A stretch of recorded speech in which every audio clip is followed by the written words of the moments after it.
rumbo a las elecciones con El Nuevo Mundo.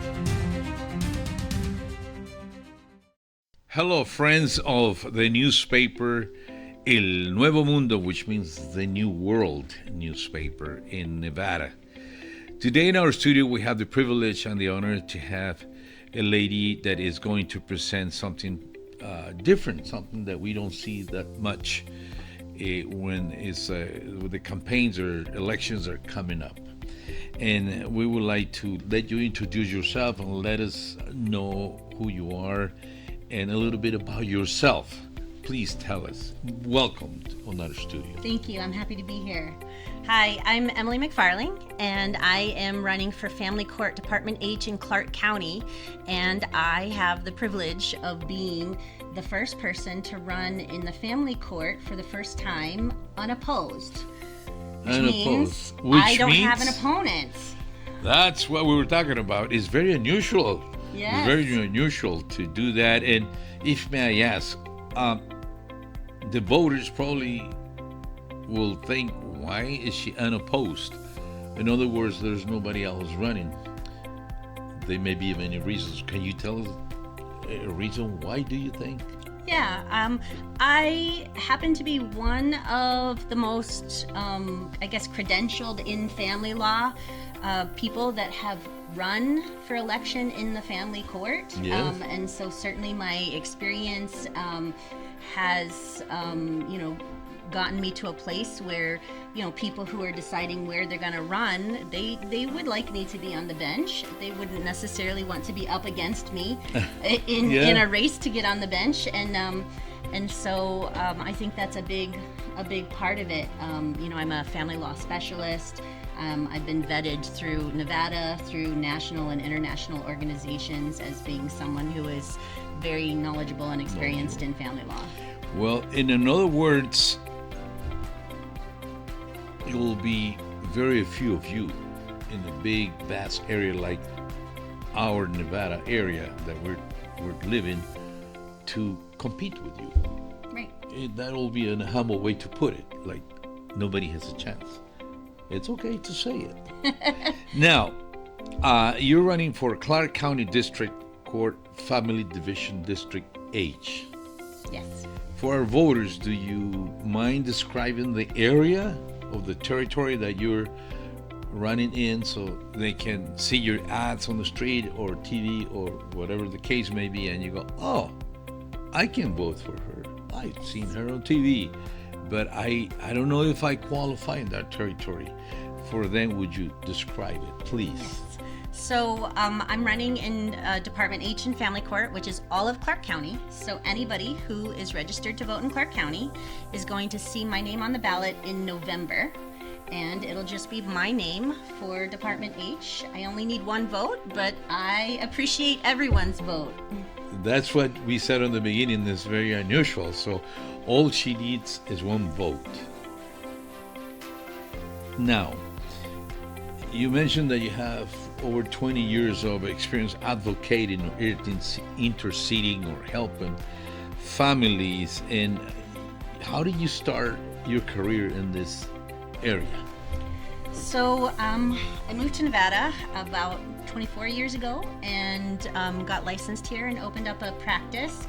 Solo practice? A solo practice right off the bat, right out of law school, and started representing families, representing people going through divorces and child custody cases, and continued to do so till right now.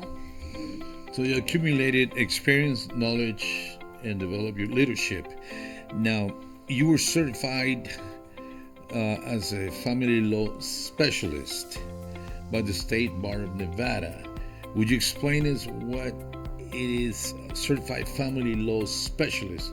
That is an attorney that works with families, or is something different? So, in order to be a family law specialist, and there's not so many in Nevada. There's only I don't know the exact number off the top of my head. Maybe 30 or 40 attorneys in the entire state of Nevada who have received that credential. It's a very extensive vetting process for it, which I received 15 years ago. But in order to become a specialist, you have to primarily practice in family law. So the percentage of cases that you do, I can't remember the exact percentage, but it has to be mostly family law. And then, there's extensive testing and experience requirements that go with it. And then in the testing, there are a lot of people with an enormous amount of experience who try to become specialists, people who practice exclusively family law that have difficulty with the tests. Maybe about half the people that take it who meet all the requirements even get through to pass the testing each year when they do it. So it's a pretty extensive thing. I currently serve on the board that writes and grades the test and reviews all of the experience requirements for the people who are applying to be specialists. So you just don't need knowledge, you need experience as well. Absolutely, yes. To implement that knowledge into real life cases. So you are ready, I look in your website and you're ready to bring experience, values, and leadership. That's your platform pretty much? Experience, values, leadership, compassion, understanding.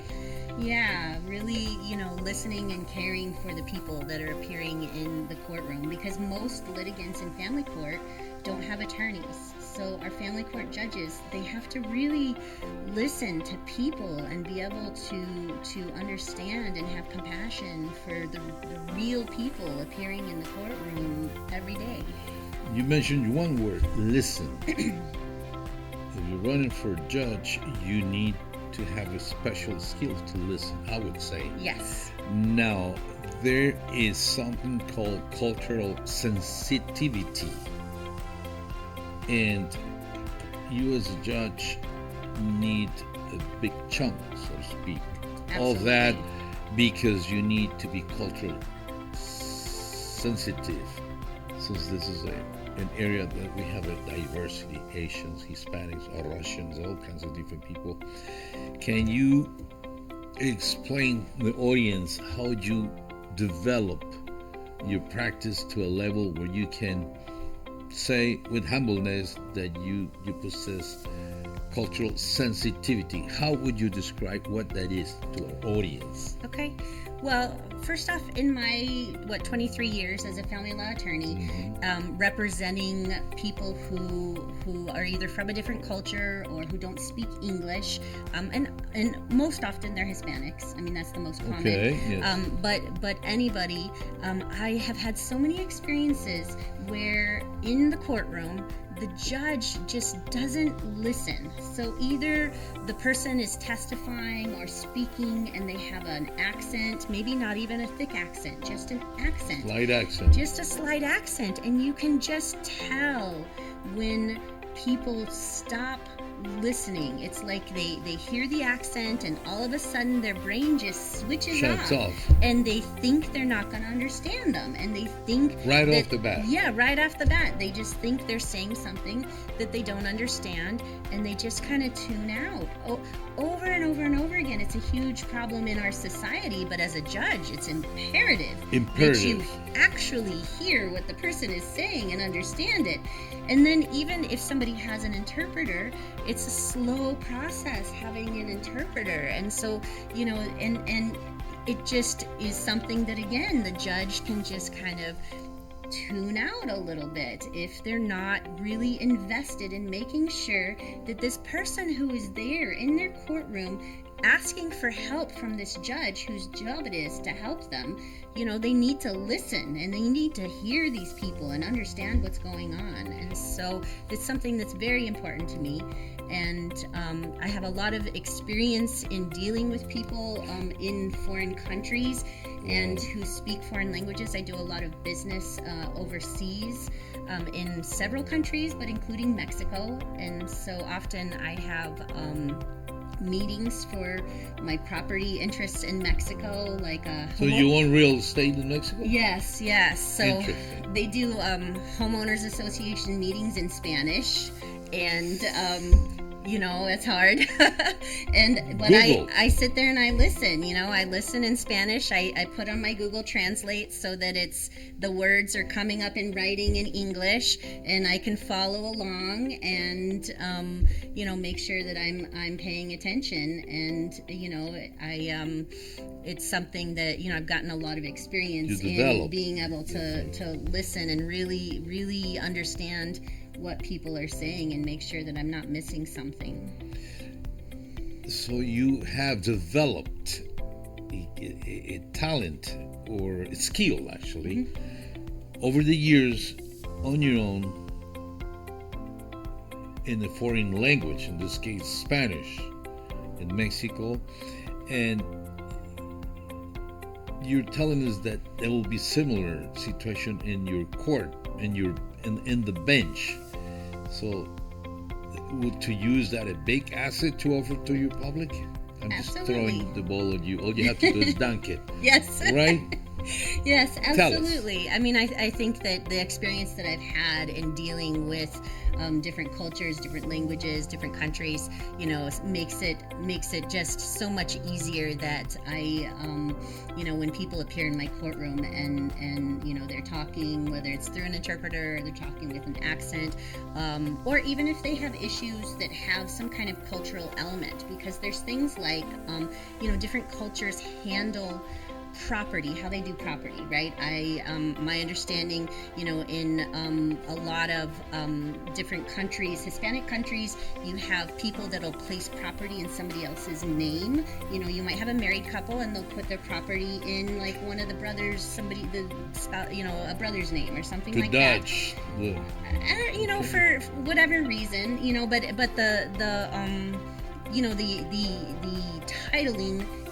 And from my experience doing business in Mexico too, titling is not as important as possession, right, in other laws. But in the United States and in Clark County, the title is very important. And so, when people come to family court and they have these cultural assumptions and habits of how they title their property and how they manage their property within their family that differs from the title is in my name, it's mine, right?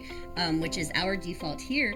A lot of judges don't necessarily understand the intentions behind that. And so being aware that people from other cultures might have an assumption that is very different from our assumptions in Clark County of, whose name is on it, that's who owns it. So allow me to clarify if that is the case. In other words, when you are in the bench and you probably will have a case where a cultural issue in titling, in conveying property, for example, you would have an advantage of other judge because you have had experienced that cultural issue. That necessarily means that somebody is being dishonest.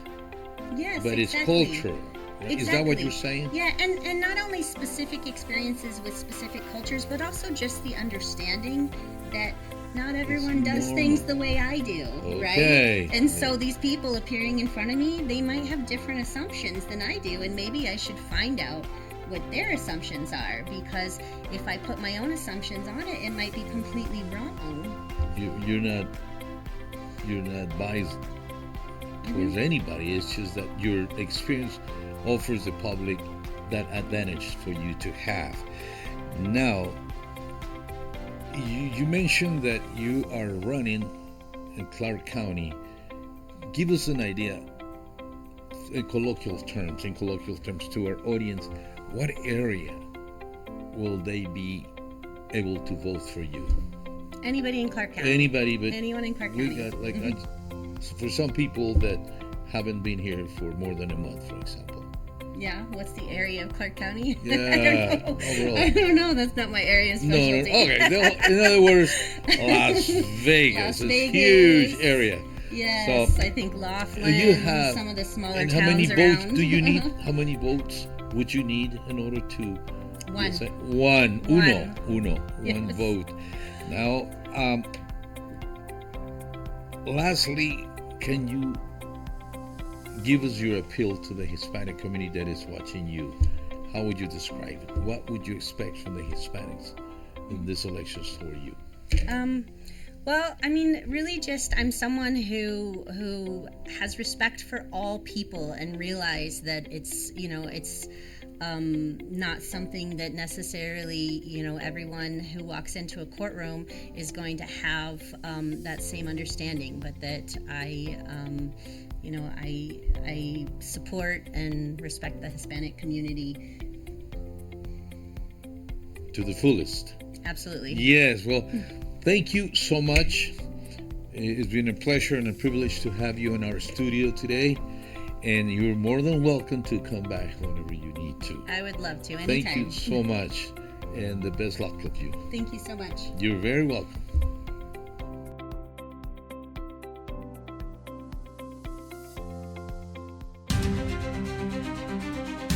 Rumbo a las elecciones con El Nuevo Mundo.